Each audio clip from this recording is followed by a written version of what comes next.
You open your eyes, but there's a problem. You're a lone Ice Age hunter, and honestly, I've seen warmer corpses than you right now. The first thought that crosses your mind isn't philosophical or inspiring. It's simply, holy shit, it's cold. You're curled up in a shallow cave covered by animal pelts that smell like they'd make a vulture puke. Your entire body aches, not that slept wrong kind of ache, but that existential, my bones are freezing from the inside kind of pain. Your toes are so numb, you're honestly not sure they're still there. If I were you, I'd check. Spoiler, they're still there, but 3 of them have a concerning purple tint. Outside, the wind howls like the planet itself is moaning in agony. Through the cave opening, you see a world painted entirely in shades of grayish white and cruel blue. Snow falls in hypnotic swirls, and the temperature is so low, the air seems to bite your exposed skin. You wonder, not for the first time, why the hell you decided to leave your group. Oh right, yeah. The old tribe chief gave you the stink eye when you ate the last strip of dried meat without sharing. Ice Age social dynamics are complicated. Now you're here, alone, freezing your balls off in a world where literally everything wants to kill you. You force yourself out of the stinking pelts. Every muscle in your body protests. The cave floor is hard as concrete and cold as, well, as ice. You can feel every rock pressing against your spine through the layers of filth and scar tissue. Your stomach growls loud enough to echo off the cave walls. When was the last time you ate something substantial? 2 days? 3? Time kind of loses meaning when every day is a desperate fight for survival. Your breakfast is hidden in a corner of the cave. Half a frozen rabbit you managed to catch in a makeshift trap 3 days ago. The problem is, it's so frozen, you literally need to thaw the meat with your hands before you can tear pieces off with your teeth. You hold the dead rabbit against your chest, using what little body heat you have to soften the meat. 10 minutes later, you manage to bite off a piece. It's tough, tastes like freezer and dead hope, and probably has parasites. I watch you chew methodically, eyes vacant, staring at nothing. Congratulations, this is literally the best moment of your day. After your royal feast, you prepare to go outside. This involves tying more pelts around your body with animal tendons, putting on reindeer hide boots that are starting to fall apart, and grabbing your spear. Aha, your spear. Your best friend, your coworker, your only hope against a hostile world. It's a piece of wood with a chipped stone point tied to the end. Compared to the weapons humanity will invent in the coming millennia, it's pathetic. But now, it's all that stands between you and becoming Predator Chow. The wind hits you like a punch the moment you step out of the cave. It's the kind of cold that isn't just physical. It invades your soul, makes you question your life choices, makes you wish you'd never been born. Your eyes water instantly and the tears freeze at the corners of your eyelids. You squint, shielding your face from the wind with your free hand, and start walking through the absolutely desolate landscape.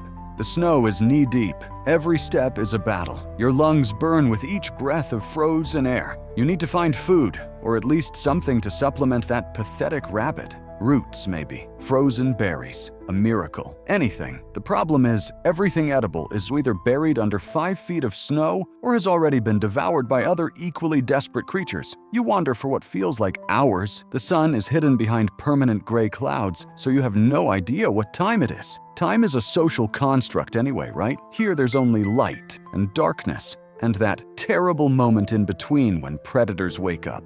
You find some fibrous roots under a twisted tree. They taste like dirt and regret. You chew them anyway. That's when you hear it.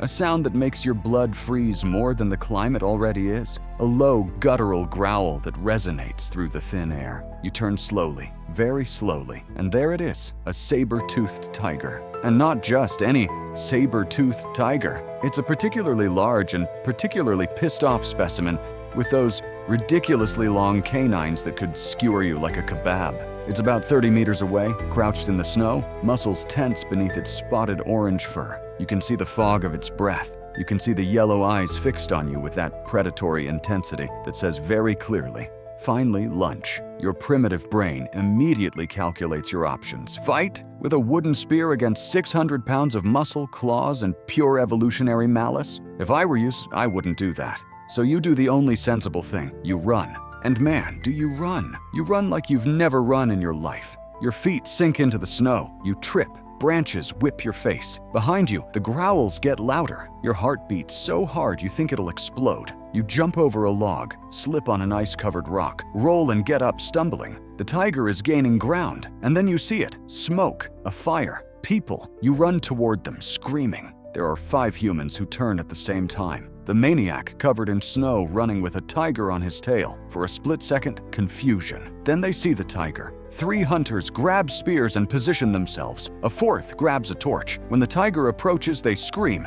wave their weapons, make noise. The feline assesses the situation. 5 armed humans plus you isn't easy prey. After a tense moment, the tiger growls, shows those hellish teeth, and backs away. You collapse in the snow, exhausted. Alive, for now. You try to make eye contact with them, hoping to see solidarity, but no. What you see is calculation, suspicion. Slowly, they start to surround you. The spears now pointed at you. The leader, a stocky guy with a scar on his face, steps forward. The message is clear. Who are you? Why are you here? Are you going to steal our food? In the Ice Age, resources are limited. Every extra mouth is a threat. Every stranger could be an enemy. The spears get closer. You raise your hands, too exhausted to fight even if you wanted to.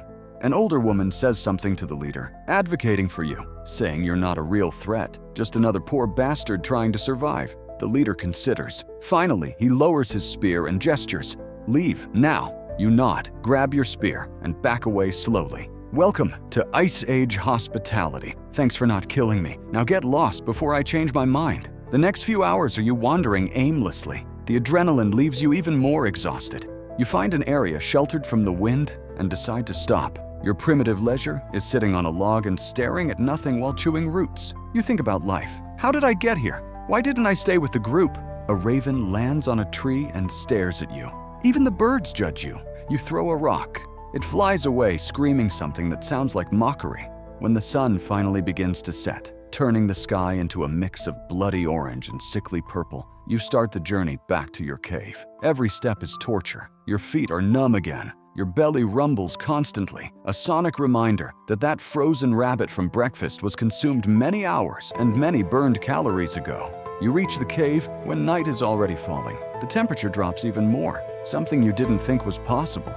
You gather dry branches you saved earlier and manage to make a small fire at the cave entrance. It's not much, but the dancing light and weak warmth are comforting in an almost spiritual way. You sit there, the stinking pelts wrapped around your shoulders, and stare at the flames. This is your nightly ritual, your solitary ritual moment. You don't have drums or chants or a tribe around you, just you, the crackling fire, and the howling wind outside. You grab a piece of charcoal from the fire's edge and draw on the cave wall, a simple saber-toothed tiger, just basic outlines. It's your way of processing the day, of saying, I survived this. When the fire starts to die and you have no more energy to feed it, you crawl inside the cave, wrap yourself in the disgusting pelts, and close your eyes. Your last thought before sleep is simple. Tomorrow needs to be better than today. I watch you fall asleep, shivering even under the layers of animal hide, your empty stomach rumbling softly. And I have to tell you, tomorrow won't be better. Tomorrow will be the exact same frozen shit, because welcome to the Ice Age, where every day is a desperate fight for survival, and where the only prize for surviving today is the opportunity to suffer again tomorrow. I close your narrative with a reflection. You chose to be solitary in an era where loneliness is practically a death sentence. You gave up the safety of the group for pride or fear or whatever primitive reason seemed good at the time, and now you're here, alone in a cave with a saber-toothed tiger that'll probably hunt you again, a group of humans who made it clear you're not welcome, and a food supply that could be generously described as non-existent. But hey, at least you have your independence, right? And tomorrow, it all starts over again.